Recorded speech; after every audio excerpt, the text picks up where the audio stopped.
We drove past the checkpoint, off the dusty road, and onto a busy tar street. Everywhere I looked, there were cars going in different directions. I had never seen that many cars, trucks, or buses in my life.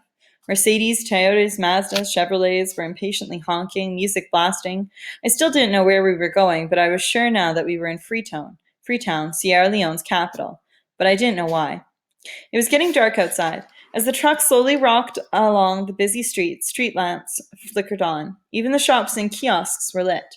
I was amazed at how many lights there were without the sound of a generator. I was marveling at the glittering cityscape when the truck turned off the street and began galloping so heavily that we were all shaking as if we'd been placed in a vibrating machine. This went on for a few minutes, and then we stopped. The MPs asked us to get out of the truck and follow the four beaming men in the UNICEF shirts. We entered a fenced compound that had several rows of houses. There were lights on in the houses, and boys our age, 15 and above, sat on the verandas and stoops. They ignored us as they too looked baffled about why they were there. The Lebanese-looking foreigner motioned us to follow him into the house, his face glowing. It had an open hall, and there were 2 rows of twin-sized beds. He excitedly showed each of us the bed that was going to be ours and the lockers that contained soap, toothpaste, toothbrush, towel, clean shirt, and t-shirts. The beds had pillows, clean sheets, and blankets. None of us were as interested in the things as he showed us as he seemed to be. "We have a new bale of crafts for you, too. Tomorrow you'll pick your size." He left us in the room and went outside, whistling a melody. We just stood there looking at the beds as if we had never seen anything like them. "Come with me to the kitchen for some food," the Sierra Leonean man with the tribal mark said. We followed him past the curious faces of boys who had arrived before us. Their eyes were as red as ours, and even though they wore civilian clothes, they looked dirty and had intense expressions like us. I could smell the forest on them. In the kitchen, we sat at one side of the long dining table. The man went into a little room behind the end of the kitchen where he hummed a familiar song, dished out rice into many bowls, and brought them out on a tray. We each took a bowl and started eating. He went back to the little room, and by the time he returned to the table with his open bowl of food for us to eat, we had already finished. He was shocked and looked around to see if we had done something else with the food. He pulled himself together, and as he was about to take the first bite, 2 happy-faced foreigners walked into the dining room and asked him to come with them. He took his bowl of rice with him and followed the foreigners, who were already walking out of the kitchen. We sat quietly for a minute before Al-Haji asked if anyone happened to bring some marijuana or cocaine. One of the boys had some marijuana that we passed around, but it wasn't enough. "Where can we get ourselves some good drugs in this place?" one of the boys asked. As we pondered this question, the man who had brought us to the kitchen returned, bringing with him another group of boys, over 20 of them. "These are the new arrivals," he said to us. Turning to the new boys, he said, "I'll bring you some food, and please, take your time. There's no need to eat fast." The boys sat on the opposite side of the dining table and ate as fast as we had. The man sniffed the air and asked, "Who is smoking marijuana in here?" But no one paid him any attention, so he sat down and kept quiet. We stared at the new boys, and they stared at us. Al-Haji broke the silence. "Where are you boys from?" he asked. The boys widened their eyes and stared at Al-Haji as if he had just asked them the wrong question. One of the boys, who looked a little older and had no hair on his head, stood up clenching his fist. "And who the fuck are you? We look like we're here to answer your questions of a Pekin like you." He leaned across the table and looked down at Al-Haji. Al-Haji got up and pushed him. The boy fell, and when he got up, he pulled a bayonet and jumped on the table towards Al-Haji. All of us stood up ready to fight. The man screamed, "Stop it, boys," but no one listened to him. I took out my grenade and put my fingers inside the pin. "Do you boys want this to be your last meal, or do you want to answer his question?" I threatened the other boys. "We're from the Kono district," the boy who held the bayonet said. "Ah, the diamond area," Al-Haji said. I was still holding my grenade. "Did you fight in the army or for the rebels?" I sternly asked. "Do I look like a rebel to you?" he said. "I fought for the army. The rebels burned my village and killed my parents, and you look like one of them." "So we all fought on the same side of the war," Al-Haji said, and we all sat down, still glaring at each other. Upon learning that we had all fought for the so-called army in different parts of the country, we calmed down and talked about what bases we were from. Neither of us had ever heard of the other squad or base or lieutenants who were in charge of the squads. I explained to the other boys that we had just arrived a few minutes before them. They told me that they had been randomly selected too and asked by their commander to follow the men who had visited their base. None of us knew why our commanders had let us go. We were excellent fighters and were ready to fight the war until the end. One boy was telling us that he thought the foreigners gave our commanders money in exchange for us. No one said anything to this. I still had the grenade in my hand as we conversed. Sometime during the conversation, I turned to the man who had brought us to the kitchen. He was sitting at the edge of the table, shaking. His forehead perspired profusely. Do you know why our commanders gave us up to you sissy civilians? I asked the man, pointing the grenade at him.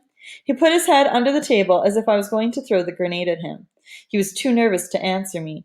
He is a sissy civilian. Let's go ask the other boys, the boy who had paled his bayonet suggested. His name was Mambu, and I later became friends with him.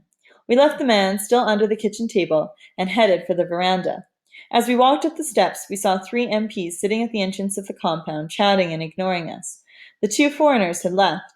We walked up to the boy sitting quietly on the veranda. Do you boys know why your commanders gave you up to these civilians? Al-Haji asked. And all the quiet boys stood up and turned their angry faces to him, staring silently. Are you boys deaf? Al-Haji continued. He turned to me. They don't know anything. We do not want to be bothered by anyone, one of the boys said in a deep voice, and we do not want to answer any questions from a civilian. We're not civilians, Mambu said angrily, walking towards the boy.